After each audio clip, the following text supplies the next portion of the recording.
se sont abstenus de prêter secours à leurs voisins. Ils ont même tiré avantage de la situation en empiétant sur le territoire judéen et en participant au pillage de Jérusalem. Pour les Israélites, ces gestes furent particulièrement odieux en raison du lien de famille qui, selon la tradition, unissait les deux peuples. Leurs lointains ancêtres, Jacob pour Israël et Ésaü pour Édom, étaient frères jumeaux. Se référer à Genèse 25, versets 24 à 26. Rédigé probablement peu après la prise de Jérusalem par les Babyloniens en 587 avant Jésus-Christ, le livre d'Abdias annonce au peuple d'Édom qu'il sera détruit en même temps que les autres ennemis d'Israël. Ce message apportait un message de réconfort à la population éprouvée de Jérusalem qui en avait bien besoin, parce qu'il est étroitement lié à une situation historique précise. Le livre d'Abdias pourra sembler de peu d'intérêt aux lecteurs modernes, mais il se révèle toujours actuel dans la mesure où on y perçoit un cri du cœur dénonçant les excès de l'ambition comme contraire à ce que Dieu souhaite pour l'humanité. Voici ce que le Seigneur Dieu a révélé à Abdias, ce qu'il lui a déclaré contre le peuple d'Édom. Le Seigneur annonce la ruine d'Édom. Le Seigneur nous a fait entendre ce message qu'un envoyé apporte aux nations. Debout, allons à l'attaque d'Édom. Édom, dit le Seigneur, je vais faire de toi le plus faible des peuples. Tout le monde te méprisera, ton immense orgueil t'égare.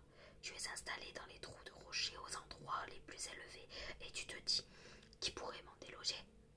Même si tu te perchais aussi haut que l'aigle et plaçais ton nid parmi les étoiles, tu t'en ferais descendre, je t'en ferai descendre. C'est moi, le Seigneur, qui l'affirme. Si les voleurs et les pillards viennent chez toi pendant la nuit, ils prendront tout ce qu'ils peuvent emporter et tu seras complètement ruiné.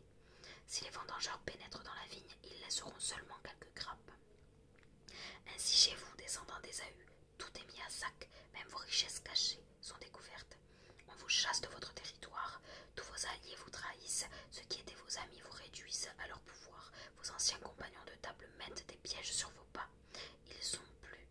Ils n'ont plus de bon sens, dit-on de vous. En effet, je l'affirme moi le Seigneur, au jour de ma colère, j'exterminerai les sages du pays d'Édom.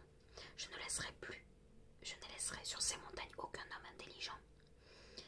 Des guerriers seront pris d'une telle panique, ville de Téman, que tous les habitants du pays seront tués.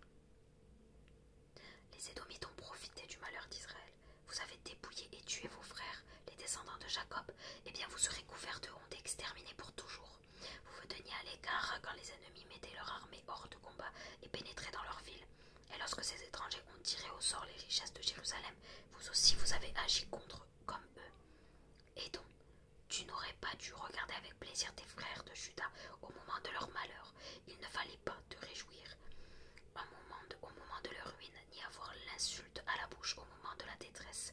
Tu n'aurais pas dû pénétrer dans la ville de mon peuple au moment de son pillage. Il ne fallait pas contempler sa ruine, ni t'emparer de sa richesse au moment du pillage. Te poser au carrefour pour tuer les rescapés qui s'enfuyaient et les livrer à l'ennemi en ce temps de malheur, car il est proche le jour où le Seigneur jugera tous les peuples. Alors on te traitera comme tu as traité les autres. Le mal que tu as commis se retournera contre toi. Israël prendra sa revanche sur Édom.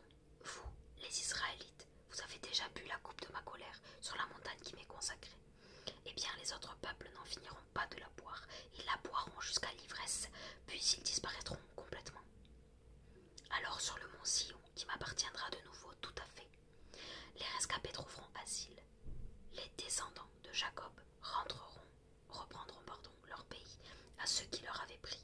Les descendants de Jacob et de Joseph seront comme du feu, et les descendants d'Ésaü comme de la paille qui détruiront complètement sans laisser de survivants.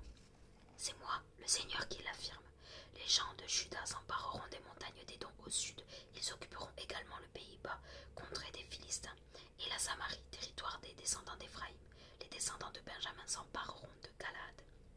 Les exilés d'Israël du nord, une véritable armée, conquéreront de la Phénicie jusqu'à Sérapta. Les exilés de Jérusalem qui se trouvent à Sepharad occuperont les villes du sud. Victorieux, ils graviront le mont Sion et de là, ils établiront leur domination sur Édom. Le Seigneur sera roi. Voilà pour le livre d'Abdias. Désolée pour la voiture qui est en train de démarrer, j'ai l'impression. Passons au psaume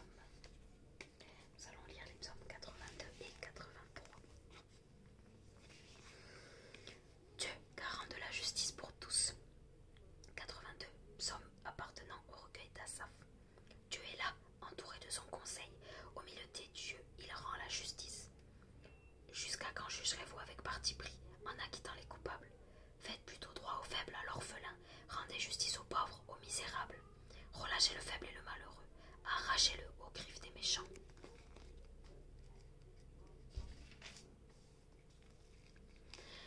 Mais vous ne savez rien, vous ne comprenez rien, vous êtes dans le noir avançant à tâtons, et de ce fait le monde menace ruine. Je le dis bien, vous êtes des dieux, vous tous, vous êtes de la famille du Dieu très haut. Pourtant, comme les humains, vous devrez mourir, comme un simple ministre, vous serez déchus.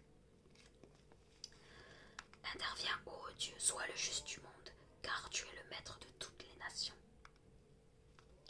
Prière du peuple de Dieu menacé par ses voisins.